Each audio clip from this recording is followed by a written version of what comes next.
धमाका हुआ और हमने देखा कि कुछ लोग जख्मी भी हुए, क्या कहेंगे आप इस हवाले से? देखिए, सुप्रीम कोर्ट में धमाका होना और बेशक वो सिलेंडर फटने से हुआ हो, बहुत सीरियस सिक्योरिटी ब्रीच है। ये बताएं कि 27वीं आईनी तरमीम जो है ये ज़रूरी क्यों थी करना? बिलावल भुट्टो ने बताया कि वज़ीर आज़म आए थे, सदर मुमलिकत जो उनके वालिद हैं उनके पास, और 27वीं आईनी तरमीम में हेल्प मांगी है। 27वीं आईनी तरमीम में ये बात बड़ी वाज़ेह है कि जो बल्दियाती हुकूमतें हैं उनको ज़्यादा फ़ाल किया जाएगा, ये उसमें, या सूबों को प्रेशराइज़ किया जाएगा कि आप बल्दियाती इंतखाबात कराएं। PTI के इख्तियार में होगा या KP के इख्तियार में होगा। अगर वो लिखना चाहे कि इमरान खान कायद आज़म से बड़े लीडर थे तो वो लिख सकते हैं ना। वफाकी पॉलिसी तो नहीं उसको रोक सकती। वफाक कमज़ोर होता जा रहा है, सूबे मजबूत होते जा रहे हैं। आप हर दफ़ा सूबों को ज़्यादा पैसे देते हैं, सूबे जो महसूलात दे रहे हैं वो कम है। अगर अफ़गानिस्तान, हमारा 1 पॉइंट एजेंडा है, अफ़गानिस्तान पाकिस्तान में दरअंदाजी नहीं करेगा तो हम उसे सबक सिखा देंगे। मुज़ाकरात में भी हमारा नुक्ता नज़र सिर्फ यही बात है, इसके अलावा कोई बात नहीं है। जब तक अफ़गानिस्तान में एक नुमाइंदा हुकूमत नहीं होगी जो कि मुकम्मल कंट्रोल में हो, हालात बेहतर नहीं होंगे। कि ये पूरी हुकूमत सारी की सारी इंडिया की प्रॉक्सी बन गई है। जिस तरह वो अमेरिका इंडिया भागे हैं जब, तो वो, मुझे उससे तो शक पड़ता है कि इनकी अपनी शनाख्त तो है ही नहीं, ये तो सिर्फ इंडिया की प्रॉक्सी बन कर जिंदा रहना चाहते हैं। आप अपने हुकूक के लिए आवाज़ बुलंद कर सकते हैं लेकिन रियासत पर चढ़ाई नहीं कर सकते। शाह महमूद कुरैशी साहब वाकई जो है वो ये चाहते हैं कि खान साहब से बातचीत करें और हुकूमत के साथ मज़ाकरात हों, तो फिर हमारे साहब सुहेल आफरीदी साहब, आपको लगता है कि नवंबर में आएंगे फिर इस सब के बाद?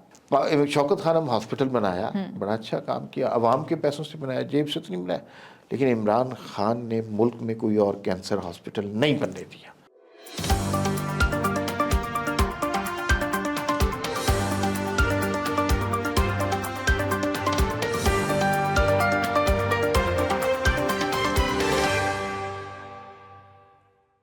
अस्सलाम वालेकुम, मैं हूँ आपके साथ रिमशा आरिफ और आप देख रहे हैं प्रोग्राम वी टॉक। हमारे साथ मेरे साथ मौजूद हैं नाजरीन। जिन मौज़ूआत पे हम बात करेंगे, हमने देखा कि 27वीं आईनी तरमीम की बाज़गश्त हमें सुनाई दी गई, लेकिन कल बिलावल भुट्टो साहब ने एक ट्वीट कर दिया और उस ट्वीट से जो है वो सारी चीज़ें क्लियर हो गई। अब 27वीं तरमीम ज़रूरी क्यों थी करना, हुकूमत के इसमें क्या मकासद हैं, पीपल्स पार्टी इसमें कहाँ रजिस्ट करेगी, क्या होगा, इस तमाम तर सूरत हाल पर बात करेंगे। और कल DGI-SPR ने एक अहम प्रेस कॉन्फ्रेंस की सीनियर सहाफ़ियों के साथ, और उन्होंने बड़ी अहम बातें उसमें की। वो क्या बातें थी, हमारे साहब उसमें मौजूद थे, उनसे जानेंगे कि क्या कुछ वहाँ पे बातें हुई और फिर पाकिस्तान और अफगानिस्तान के का जो मामला है वो कहाँ तक पहुँचा। उस ब्रीफिंग में ये भी DGI-SPR ने बताया, इस हवाले से बात करेंगे। और फिर तहरीक इंसाफ जो है वो हमने देखा कि कुछ जो पुराने लोग थे जो कि तहरीक इस्तेहकाम जिन्होंने ज्वाइन कर ली थी, वो जाके मुलाकात करते हैं शाह महमूद कुरैशी से, और उसके बाद जो है वो फिर अब जो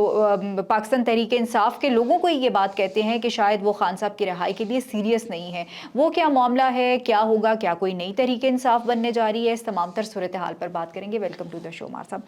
सबसे पहले तो हमारे साहब हम आज जो सुप्रीम कोर्ट में हुआ उस हवाले से बात कर लेते हैं कि धमाका हुआ और हमने देखा कि कुछ लोग जख्मी भी हुए, क्या कहेंगे आप इस हवाले से? देखिए, सुप्रीम कोर्ट में धमाका होना और बेशक वो सिलेंडर फटने से हुआ हो, बहुत सीरियस सिक्योरिटी ब्रीच है। उसके अंदर मतलब हमारी सारी जो जुडिशल क्रीम बैठती है, सारे चीफ जस्टिस बैठते हैं, तो और दूसरा किसी मुल्क के अंदर इतने सीनियर लोग बैठे हैं और आपका सिलेंडर वहाँ पे फट जाए, कहने को तो ये हादसा ही है, लेकिन वो हादसा इतना शदीद था, 12 अफराद ज़ख्मी हुए हैं, 2 उसमें से टेक्नीशियन जो हैं क्रिटिकल हैं। तो ये बहुत ही तकलीफ दह सिचुएशन है, सिक्योरिटी ब्रीच ही इसे कहना चाहिए। और अगर ये वाक़या अब हो गया तो इससे सबक सीखना चाहिए। दुनिया भर में क्या खबर चल रही होगी, तो अब खुदा के लिए सिक्योरिटी के इंतजाम बेहतर करें और इस तरह के सिलेंडरों से जान छुड़ाएं। ये तो अब तो टेक्नोलॉजी एडवांस हो चुकी है, तो इससे बिल्कुल बचना चाहिए और ये काफ़ी बुरी खबर है। अब दूसरा धमाका जो है वो 27वीं आईनी तरमीम के हवाले से भी हो गया है, उस पर भी ज़रा बात कर लेते हैं। हमारे सबसे पहले तो ये बताएं कि 27वीं आईनी तरमीम जो है ये ज़रूरी क्यों थी करना, क्यों तरमीम करनी पड़ी है हमें? अच्छा, अभी तरमीम हुई नहीं है। अच्छा, लेकिन बिलावल, मैं वैसे ज़ाती तौर पे अपने बारे में बताया, मैं थोड़े अरसे पहले ये समझ रहा था कि ये वैसे ही बातें हो रही हैं। हाँ, 27वीं आईनी तरमीम है कोई नहीं, اور بس یہ ایسی ہوا میں بات ہے، ڈرایا جا رہا ہے، تھوڑا سا اسپیس گین کی جا رہی ہے. لیکن کل جب بلاول بھٹو نے ٹویٹ کی نا، اس سے پتہ چلا کہ یہ تو بڑی حقیقت ہے. بلی تھیلے سے باہر آ گئی تھی. ہاں، بلاول بھٹو نے بتایا کہ وزیر اعظم آئے تھے، صدر مملکت جو ان کے والد ہیں، ان کے پاس اور 27ویں آئینی ترمیم میں ہیلپ مانگی ہے. اور اس میں وہ آئینی اصلاحات کی بات کر رہے ہیں، اس میں وہ بات کر رہے ہیں تعلیم، صحت اور آبادی کے مسائل، وفاق کو دوبارہ دینے کی، اور پھر آئینی عدالتوں کی، آرٹیکل 243 کی. یہ بلاول بھٹو کا ٹویٹ ہے. اچھا، اس کے بعد ایک ویک اپ کال آئی اور جاننا کی کوشش کی کہ 27ویں آئینی ترمیم ہے کیا، کیونکہ اس سے یہ تو پتہ چل گیا یہ کوئی چیز ہے جو ایگزسٹ کرتی ہے. ایگزیکٹلی. اچھا، اب ذرا اس میں ڈگ آؤٹ کیا تھوڑا سا کہ کیا ہے 27ویں آئینی ترمیم. چند نکات جو مجھے پتہ چل سکے. پہلی بات تو یہ ہے کہ جو 18ویں آئینی ترمیم تھی، اس کے اندر ہم نے وفاق نے زیادہ تر اختیارات صوبوں کو دے دیے. اچھی بات ہے، یہی ہونا چاہیے. اور اس میں ان کی اپنی اپنی پالیسی اپنے صوبے کے مطابق ہونے چاہیے. لیکن ایک سٹیپ اس میں رہ گیا. یہ ایک سٹیپ تھا. اس کے بعد دوسرا سٹیپ تھا کہ صوبے بلدیاتی حکومتیں قائم کریں گے، عوامی نمائندے نچلی سطح پر آئیں گے، third tier of democracy work کرے گا، اور اس کے بعد بہتر گورننس ہو سکے گا. ٹھیک ہے. صوبوں نے وفاق سے اپنے اختیارات، اپنے فنڈز لے لیے، لیکن آگے اختیارات منتقل نہیں کیے. بلدیاتی حکومتیں، آپ کو پتہ ہے، کوئی بھی جگہ کام نہیں کر رہی. کا حال دیکھ رہے نا. اور جہاں پر دیکھیں، ہم نے یہ سمجھا ہوا ہے کہ یہ جو سڑک بنوانا، پل کا افتتاح کرنا، نلکا لگوانا، یہ M P As, M N As کی ذمہ داری ان کی نہیں ہے. بالکل. یہ تھرڈ ٹیئر آف ڈیموکریسی کی بلدیاتی حکومتوں کی ذمہ داری ہے. اور ان کی ذمہ داری کیا ہے؟ قانون سازی. قانون سازی یہ کرتے نہیں ہیں. لیکن یہ اس طرح کے پروجیکٹ کرتے ہیں. قانون سازی کرنے کی بعض اوقات ہمیں یہ لگتا ہے سکل بھی نہیں ہے اور ول بھی نہیں ہے. تو ایک تو اس میں 27ویں آئینی ترمیم میں یہ بات بڑی واضح ہے کہ جو بلدیاتی حکومتیں ہیں ان کو زیادہ فعال کیا جائے گا. یہ اس میں یا صوبوں کو پریشرائز کیا جائے گا کہ آپ بلدیاتی انتخابات کریں. دوسرا مسئلہ عدالتوں کا ہے. آپ کو پتہ ہے عمار صاحب، ادھر میں آپ سے ایک سوال کروں گی کہ یہ سارا معاملہ این ایف سی کا ہے، تو پیپلز پارٹی جو سمجھتی، اپنی اتنی بڑی کامیابی سمجھتی تھی، وہ یہ سب کچھ ہونے دے گی آپ کو لگتا ہے اتنا ایزیلی؟ اس پہ رانا ثناء اللہ کا بڑا اچھا بیان ہے. انہوں نے کہا یہ تھوڑی ہو رہا ہے کہ ہم ترمیم واپس لے رہے ہیں، لیکن ماڈیفیکیشنز کر رہے ہیں. پھر انہوں نے یہ بھی کہا کہ آئین کس لیے ہوتا ہے؟ آئین لوگوں کے لیے ہوتا ہے. اچھا، ان کے حقوق کی پاسداری کے لیے ہوتا ہے. لیکن آئین میں ترامیم ہو سکتی ہیں، ضروری ہے. اور اگر عوامی نمائندے بیٹھ کر چاہیں تو آئین میں کوئی بھی ترمیم کر، 2/3 اکثریت چاہیے ہوتی ہے، وہ 2/3 اکثریت ہوگی تو وہ ترمیم کر سکتے ہیں. ترامیم ہونی چاہیے، ساری دنیا میں ہوتی ہیں، اس لیے کہ آپ کو نئے حالات درپیش ہوتے ہیں، ان حالات کے مطابق نئے فیصلے کرنے ہوتے ہیں. دوسرا، اب جو سوال پیدا ہو گیا 27ویں آئینی ترمیم میں آئینی عدالت کا. بالکل، کانسٹیٹیوشنل کورٹس کا. پہلے بھی یہ مسئلہ اٹھا تھا، لیکن اس وقت ہم نے یہ کہا تھا کہ آئینی بینچ ہو جائے گا. مولانا فضل الرحمان اس پہ 26ویں ترمیم میں برا مان گئے تھے، تو آئینی بینچ تک ہم نے بات اب کلیئر کٹ کہا جا رہا ہے کہ آئینی عدالت ہوگی. اور آئینی عدالت صرف آئین سے ریلیٹڈ، آئین کی تشریح سے متعلق مقدمات دیکھے گی. جو عام مقدمات ہیں، جو سپریم کورٹ میں 24 لاکھ مقدمات ہیں، وہ دوسری سپریم کورٹ میں حل ہوں گے. ہمارا مسئلہ یہ ہے کہ سپریم کورٹ سیاسی مقدمات دیکھتی رہتی ہے کیونکہ اس کے ٹکر زیادہ چلتے ہیں. میں ساری چیف جسٹس کی بات کر رہا ہوں، اور عام آدمی کو جو انصاف ملنا ہوتا ہے وہ رہ جاتا ہے. تو اس طرح انصاف بھی اب اس کے علاوہ 27ویں آئینی ترمیم میں کچھ نکات. عمار صاحب، اس میں میرا ایک آپ سے سوال ہے کانسٹیٹیوشنل کورٹ میں، کہ جب کانسٹیٹیوشنل کورٹس بن جائیں گی ڈیفینیٹلی اس کا کوئی سربراہ بھی ہوگا، تو وہ سربراہ کوئی ججز بھی ہو سکتے ہیں، ریٹائرڈ ججز میں سے بھی کسی کو لگایا جا سکتا ہے، کوئی ایڈ ہاک ججز بھی ہو سکتے ہیں؟ میرا بہت زیادہ تفصیلات مجھے نہیں پتا، لیکن میرے خیال میں جو کرنٹ چیف جسٹس ہیں وہی ہوں گے. اور جو آفریدی صاحب اور جو مقدمات والی کورٹ ہے وہ ڈیفرنٹ ہوگی. اس میں اب آگے ہم نے دیکھنا ہے کہ آگے کون کون سے محکمے واپس لینے کی خواہش ہے. اس میں تعلیم ہے. بالکل، تعلیم بڑی ضروری چیز ہے وفاقی سطح پر. اس لیے کہ ہوتا یہ ہے کہ صوبے اپنا تعلیمی بیانیہ نصاب نہیں بنا سکتے.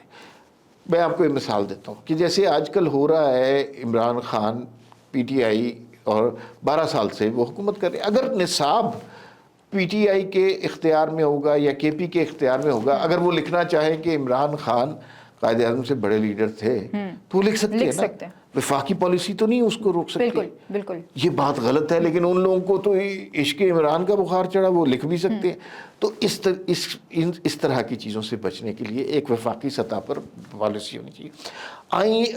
پاپولیشن کی اسٹریٹجی ہے ہی کوئی نہیں، وہ بہت ضروری ہے. پاپولیشن فیملی پلاننگ کے حوالے سے کوئی مشترکہ بیانیہ ہمارا ہے نہیں. آپ کو پتہ ہے کہ اگر 2040 تک اسی ریٹ سے پاپولیشن بڑھتی رہی، ہماری آبادی 34 کروڑ ہو جائے گی. لوگوں کے رہنے کے لیے یہ جگہ کم پڑ جائے گی. جتنی ہم ترقی کریں گے، جتنے وسائل بنائیں گے، وہ سارے کے سارے اخراجات میں چلے جائیں گے. یہ بہت بڑی. پھر جو ایک مسئلہ لوگوں کو درپیش ہے کہ وفاق کمزور ہوتا جا رہا ہے، صوبے مضبوط ہوتے جا رہے ہیں. آپ ہر دفعہ صوبوں کو زیادہ پیسے دیتے ہیں، صوبے جو محصولات دے رہے ہیں وہ کم ہے. یعنی آپ وفاق کم کما رہا ہے، خرچہ زیادہ کر رہا ہے، وفاق قرض دار ہے اور صوبے امیر ہوتے جا رہے ہیں. تو یہ بھی ایک بڑا ایشو ہے، اس حوالے سے یہ بات ہو رہی ہے.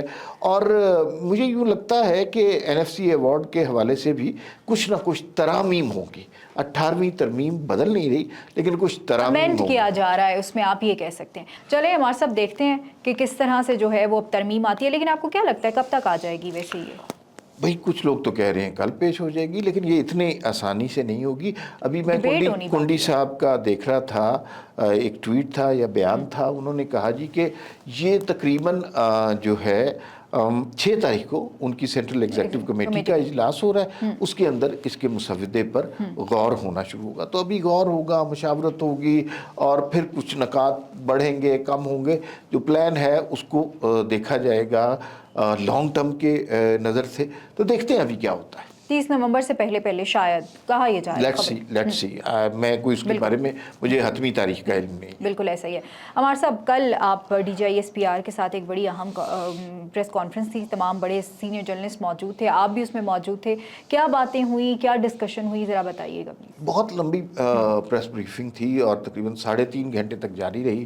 پاکستان کی میڈیا کے تمام سینئر لوگ اس میں موجود تھے. چند جو جلدی آپ کو نکات بتا دیتا ہوں. افغانستان کے حوالے سے پالیسی کو بالکل کلیئر کر دیا گیا. انہوں نے کہا ہے جی کہ اگر افغانستان، ہمارا 1 پوائنٹ ایجنڈا ہے، افغانستان پاکستان میں دراندازی نہیں کرے گا تو ہم اسے سبق سکھا دیں گے. مذاکرات میں بھی ہمارا نقطہ نظر صرف یہی بات ہے، اس کے علاوہ کوئی بات نہیں ہے. تھوڑا سا ذکر ہوا کہ پولیٹیکل کرائم ٹیرر نیکسس، یہ ٹرمنالوجی یوز کی گئی ہے، جس میں یہ ہوتا ہے کہ بہت سارے سیاستدان اپنے منشیات کے کاروبار کو بچانے کے لیے بعض اوقات دہشت گردوں کا سہارا لیتے ہیں. ٹھیک ہے، تو یہ جو منشیات کی فصل ہے، یہ 1 ایکڑ اگر زرعی رقبے کے حساب سے دیکھیں تو بہت چھوٹا سا ٹکڑا زمین کا بنتا ہے. 1 ایکڑ پہ 25 لاکھ پروفٹ دیتی ہے. 25 لاکھ پروفٹ کو آگے وہ 3 حصوں میں ڈیوائیڈ کرتے ہیں. اگانے والے کو الگ ملتا ہے، خارجین جو دہشت گردی کے حملے کرتے ہیں ان کو الگ ملتا ہے، جو ان کے لیے پولیٹیکل نریٹو بناتا ہے کہ نہیں آپریشن نہیں ہونے چاہیے، ایک حصہ اس کو ملتا ہے. یہ بڑا خطرناک نیکسس ہے. ہم اس میں بہت زیادہ دہشت گردی کی روک تھام کے سلسلے میں بڑی قربانیاں دے چکے ہیں. تو یہ تو بات کلیئر ہو گئی کہ اس نیکسس کو ایکسپوز کرنا ہوگا. دوسرا، افغانستان کے حوالے سے یہ بات ہوئی اور اس میں 3-4 نکات ہیں کہ افغانستان میں حل اس وقت صورتحال ہوگی جب وہاں پر نمائندہ حکومت آئے گی. یہ جو حکومت ہے نا، یہ طالبان کی حکومت نمائندہ نہیں ہے. اس کے نام کے ساتھ ہم عبوری حکومت لگتے ہیں. تو انہوں نے ایک جب حکومتیں آتی ہیں وہاں پر جرگا سسٹم ہے، یہ جرگا سسٹم بھی نہیں بلا سکے. جو گروپس پر انفلوئنس ہے وہ بھی ان کے پاس نہیں ہے. اور ساتھ میں جو ہے خواتین کے حقوق، ہیومن رائٹس، ان کی سچویشن بہت بری ہے. تو جب تک افغانستان میں ایک نمائندہ حکومت نہیں ہوگی جو کہ مکمل کنٹرول میں ہو، حالات بہتر نہیں ہوں گے. تو یہ باتیں بڑی صراحت کے ساتھ बताई गई हैं। PTI के हवाले से जब सुहेल आफरीदी के बारे में सवाल हुआ कि उन्होंने कहा जी कि DGISP ने बड़ी घटिया जुबान में, ये इसी तरह सवाल हुए, तो उन्होंने कहा जी कि मैं गवर्नमेंट सर्वेंट हूँ, मैं इस पे कमेंट नहीं कर सकता, वो वजीर आला हैं और उनका पोर्टफोलियो, उनका हमें एहतराम। उन्होंने कहा कि फ़ौज का सियासत में कोई अमल दखल नहीं है, फ़ौज इसमें वो भी नहीं करती। देखते हैं हमारे साहब कि अब ये जो अफ़गानिस्तान और पाकिस्तान के मामलात हैं, अल्लाह करे कि पाकिस्तान तो इस चीज़ में सीरियस है, मज़ाकरात, लेकिन जो दूसरी जमातें हैं जिन्होंने वहाँ बैठना है, जिनके सूबे में ये सब चीज़ें हो रही हैं, वही तैयार नहीं है हमारे साहब। तो किस तरह होगा, आपको क्या लगता है फिर वहाँ कोई इस तरह की बात हुई? हाँ, कोई एक अलायंस डिफरेंट होना चाहिए। नॉर्दर्न अलायंस के बारे में सोच रहे हैं कि वो ज़्यादा स्ट्रॉन्ग है, उसमें पख्तूनों की तादाद भी ज़्यादा है और उसका कंट्रोल जो है वो ज़्यादा एरिया के ऊपर है। तो वो अगर हुकूमत में हो तो मेरे ख्याल में वो अफ़गानिस्तान की नुमाइंदा हुकूमत हो सकती है। लेकिन अभी जो इतनी फ्लूइड सिचुएशन है ना अफ़गानिस्तान की, जो डिसीजन मेकर है वो सामने आ नहीं रहे, जो अबूरी से लोग हैं वो आकर सामने बात कर रहे हैं। कोई और डिक्टेट कर रहे हैं, तो जब तक कोई और डिक्टेट करता रहेगा हमारे साथ, तब तक तो मुझे नहीं लगता कि ये बाज़ औक़ात तो मुझे यूँ लगता है कि ये अबूरी हुकूमत सारी की सारी इंडिया की प्रॉक्सी बन गई है। जिस तरह वो अमेरिका इंडिया भागे हैं जब, तो वो मुझे उससे तो शक पड़ता है कि इनकी अपनी शनाख्त तो है ही नहीं, ये तो सिर्फ इंडिया की प्रॉक्सी बन कर जिंदा रहना चाहते हैं। फिर तो अफगानिस्तान की हुकूमत का तब्दील होना बहुत ज़रूरी है। लेकिन ये बात भी क्लियर की गई कि अफगानिस्तान की हुकूमत तब्दील करने में हुकूमत पाकिस्तान को कोई दिलचस्पी नहीं, ये अफगानिस्तान का इंटरनल मामला है। हमारा ख्याल ये है कि वहाँ पे फैसले बेहतर हो सकते हैं जब नुमाइंदा हुकूमत होगी। बिल्कुल ऐसा ही है। अमार साहब, अब दूसरी तरफ जो है यहाँ पे भी एक हुकूमत, माजी में जो हुकूमत में थे वो अब मुलाकातें कर रहे हैं। जो तहरीक इंसाफ का जो पुराना ग्रुप था, फवाद चौधरी, मौलवी महमूद और इमरान इस्माइल, इन्होंने जाके शाह महमूद कुरैशी साहब से मुलाकात की, उनकी अयादत की। लेकिन अब कहा यह जा रहा है कि शायद जो है ये कोई इंपॉर्टेंट रोल प्ले करेंगे खान साहब की रिहाई में। आपको लगता है कि ये लोग कर सकेंगे?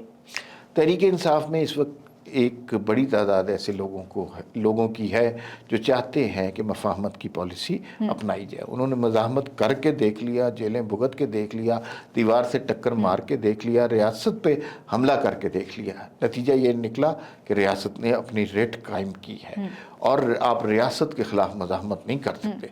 आप अपने हुकूक के लिए आवाज़ बुलंद कर सकते हैं लेकिन रियासत पर चढ़ाई नहीं कर सकते। तो ये बात उनमें से बहुत सारे लोगों को समझ आ गई है और उसमें छोटे छोटे ग्रुप्स हैं जो कोशिश कर रहे हैं कि बातचीत के ज़रिए, डायलॉग के ज़रिए कोई रास्ता निकले। जेल से भी कुछ लोगों ने ख़त लिखा था कुछ अर्से पहले, आपको याद होगा, तो उससे मामलात कुछ बेहतर नहीं हुए। इमरान, ये सारे लोग अपनी कोशिशें करते हैं। अभी कल परसों इमरान खान का एक ट्वीट आ जाएगा, वो फ़ौज को भी गाली देंगे, सिपह सालार के ख़िलाफ़ भी बात करेंगे और इस तरह की, तो फिर वो सारी एफर्ट ज़ाया हो जाएगी। फिर अमार साहब, शाह महमूद कुरैशी साहब एडमिट हैं और साथ ही सलमान अकरम राजा जो हैं वो पहुंच जाते हैं उनकी अयादत करने के लिए।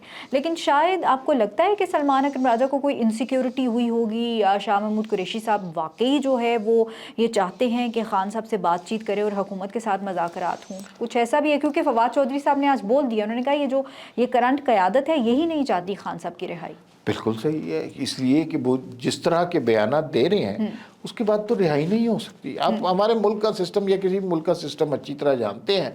आप फ़ौज को गाली देंगे, फ़ौज को बुरा भला कहेंगे, फ़ौज अपने चीफ के बारे में बड़ी सीरियस होती है, उसकी कोई किसी तरह भी तौहीन बर्दाश्त नहीं करती। आप रोज़ ये करेंगे तो ये बात नहीं करेगी। लेकिन इससे चूँकि लाइक्स मिलते हैं, इससे चूँकि पॉपुलैरिटी होती है सुहेल आफरीदी की, इससे चूँकि यूट्यूबर्स ज़्यादा डॉलर अर्न करते हैं, तो वो तो यही चाहते हैं कि ये तमाशा लगा रहे हैं। इसमें इमरान खान रिहा हो ना हो उसकी ज़िंदगी से उन्हें कोई परवाह नहीं है। तो वो जो उनके अपने अहम रहनुमा हैं तहरीक इंसाफ के, असद कैसर, बातचीत करते हैं, वो सबसे करते हैं, लेकिन वही कहते हैं जी कि ऐसी की तैसी, सब निकल जाओ बाहर, ये कर लो वो कर लो। फिर हमारे सब ऐसी की तैसी से तो मुझे नहीं लगता कि इनके मज़ाकरात होंगे। अगर ये ऐसी की तैसी कहेंगे ना, बार बार ये बात कहेंगे, तो मुझे लगता है कि इनकी ऐसी की तैसी कर दी जाएगी। मुझे तो लगता है कि हो चुकी है ऐसी। हाँ, लेकिन ये बस तस्लीम नहीं करते। बाज़ औक़ात आदमी शिकस्त खा चुका होता है लेकिन डिनाइल में होता है और तस्लीम नहीं कर पा रहा होता कि वो शिकस्त खूर्दा फ़ौज में है। अच्छा, तो फिर अमार साहब, सुहेल आफरीदी साहब आपको लगता है कि नवंबर में आएंगे फिर इस सब के बाद? अगर फ़र्ज़ करें कि वो आते हैं तो उसके बाद ये 9 मई से बड़ा सानहा और गलती होगी PTI के लिए। अच्छा। अगर वो ये करते हैं तो उसका ज़्यादा नुकसान PTI को होगा, फ़ायदा कम होगा। अगर पुरसकून तरीके से आए, कोई ऐसे मार धाड़ और नहीं ये नहीं भाई, ये लोग पुरसकून तरीके से तहरीक इंसाफ वाले क्यों आएंगे? क्या पता हमारे साहब अपनी स्ट्रैटेजी चेंज कर नहीं नहीं, स्ट्रैटेजी चेंज नहीं हो सकती। स्ट्रैटेजी चेंज होगी, उनकी सियासत खत्म हो जाएगी। उनकी सियासत ही यही है कि जलाओ, घेराओ, लड़ाओ, गाली दो, डंडे मारो, बस। उसके अलावा कुछ भी, नफरत फैलाओ, इसके अलावा कोई सियासत है ही नहीं। तो ये सियासत ख़त्म। इस तरीके कार को छोड़कर वो तमीज़ तरीके से बात करेंगे, डायलॉग की बात करेंगे, तो फिर तो बात ख़त्म हो जाएगी ना। अच्छा, तो फिर आपको लगता है कि कोई नई तहरीक इंसाफ बनने जा रही है? कुछ ऐसी भी खबरें आ रही थी, ऐसा हो सकता है पॉसिबिलिटी? सक्सेसफुल नहीं होगी ये अटेम्प्ट, क्योंकि तहरीक इंसाफ एक शख्स का नाम है, और इमरान खान वो शख्स है जो किसी दूसरे अपने से बड़े कद को बर्दाश्त नहीं कर सकता। शाह महमूद कुरैशी ने बड़ी कुर्बानियाँ दी हैं, वाइस प्रेसिडेंट भी हैं, बीमार भी रहे, बच्चे भी गिरफ्तार रहे, लेकिन इमरान खान उनको अपने से बड़ा कद नहीं होने देंगे। अच्छा। एक छोटी सी मिसाल आपको बताता हूँ, जो साइकी है इमरान खान साहब की। शौकत खानम हॉस्पिटल बनाया, बड़ा अच्छा काम किया, अवाम के पैसों से बनाया, जेब से तो नहीं बनाया, लेकिन इमरान खान ने मुल्क में कोई और कैंसर हॉस्पिटल नहीं बनने दिया। इसी और वजह वो लाखों मरीज हैं जिन्हें इलाज की जरूरत होती है, लेकिन सिर्फ शौकत खानम बना। मुझे कोई बता दे कि इमरान खान के दौर में कहीं कोई और हॉस्पिटल बना। लेकिन हमारे साहब, हम हॉस्पिटल की एग्जांपल तो देते हैं, लेकिन बाकी हॉस्पिटल्स में भी तो कैंसर का इलाज तो हो रहा है ना। लेकिन इमरान खान ने कहाँ बनाए हैं ये बताएं। वो नहीं बनाए, वो अगर हम मानते इमरान हैं। खान कैंसर हॉस्पिटल बना सकते थे, उन्होंने हर उस हॉस्पिटल का रास्ता रोक दिया जो उनसे बड़ा प्रोजेक्ट बन सकता था। तो बहुत अच्छा प्रोजेक्ट है शौकत खानम, लेकिन क्या ये दुनिया का आखिरी प्रोजेक्ट है? इससे बड़े प्रोजेक्ट्स नहीं बन सकते। पाकिस्तानी अगर उसके लिए पैसा जमा कर सकते हैं, एक और चीज़ के लिए भी कर सकते, लेकिन ये होने नहीं दिया गया। बिल्कुल, खान साहब को चाहिए कि अपनी पॉलिसीज़ में ना थोड़ी नरमी लेके आएँ, तभी ये बाहर आ सकते हैं, वरना अदरवाइज़ आपको लगता है कि कोई है बाहर आने के चांसेस? जो सूरत हाल चल रही है, अब रियासत पे कंट्रोल ज़्यादा से ज़्यादा होता जा रहा है, वन पेज बड़ा ज़बरदस्त चल रहा है, तो इसमें तो उनके आने के इम्कानात बहुत कम है। मुझे तो नहीं नज़र आता कि खान साहब, मैं कुछ कोई कह रहा है 1 साल के बाद, 2 साल के बाद, मुझे तो नहीं लगता खान साहब बाहर आ रहे हैं। इसलिए कि वो जिस तरह की बात कर रहे हैं और जिस तरह रियासत इस स्टेज पे काम कर रही है, तो दोनों में बहुत तफावत है। बिल्कुल। बहुत शुक्रिया हमारे साथ वक्त देने के लिए। नाजरीन, जिस तरह हमने देखा कि 27वीं आईनी तरमीम की बाज़गश्त जो है वो में सुनाई दी गई, लेकिन कल फैसल वाडा साहब जो हैं वो मौजूद थे एक प्रोग्राम में, और उस प्रोग्राम में वो ये बात कर रहे थे कि ये क्लियर कट और बहुत ईजीली जो है ये पास हो जाएगी। देखना ये है कि अब कब पास होती है और क्या होता है। इसी के साथ मुझे और हमारे साहब को इजाज़त दीजिए। अल्लाह ने निगहबान, पाकिस्तान जिंदाबाद।